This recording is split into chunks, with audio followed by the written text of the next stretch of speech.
let me think about that. See, because to go into that, we have to kind of like get into the mind of Rick, right? So he's basically an ultra super genius. Basically the smartest person in the universe because he's so smart that every alternate timeline that he exists in has discovered a way to meet with the other alternate timelines. And then the ironic part is that they form a government to hide from the government. Like, it's to that level.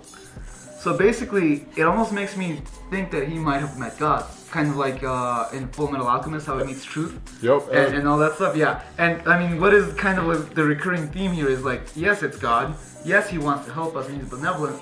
But he's still kind of an asshole. Like, because if you take the theory that all is one and one is all, so like God is us and we are God, everything is one, then yeah, we're assholes. Like, there's a little bit of asshole in everyone. Even the nicest people are just a little bit cynical, a little jaded, because when you're too soft, you get taken advantage of. That's kind of what it comes down to. And I guess that's also why having power makes you lonely. There we go, and that's part of it too. Rick is really lonely because no matter how smart anyone gets, they're not ever going to get to the same like level of intellect that Rick is at.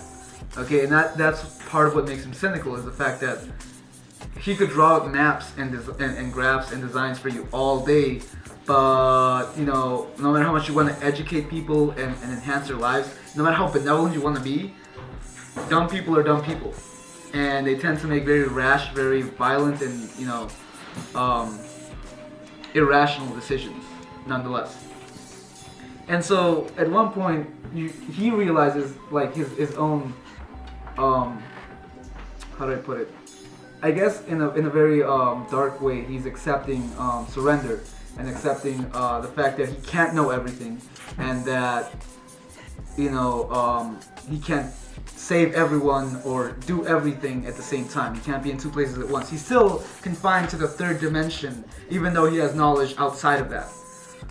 And so therefore he knows that like no matter how much he tries, he really can't change the universe.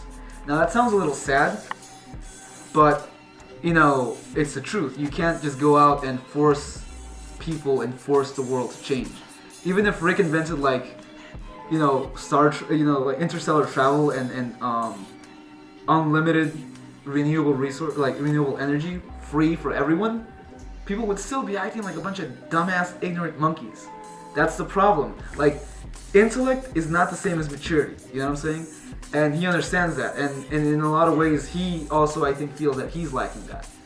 Because, I mean, let's face it, he's irresponsible and he's drunk all the time. But he drinks to numb himself from the knowledge that there's not much he can do. He's the smartest person in the universe, but he still can't save us from ourselves. That's what it comes down to. Like, knowledge is not power.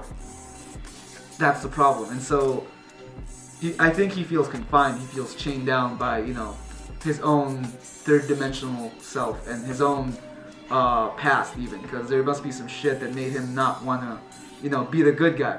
For example, the Galactic Federation that he fights against. He's a rebel against, a united intergalactic federation. Meaning that even after all of these planets unite, and then all of these other planets join together, people are still fighting, people are still arguing, and the government is still a dick. There's still those assholes that want to rule over other people. And this show's getting a little deep, huh? Good shit. Yeah. There's other aspects, and I just can't reach them.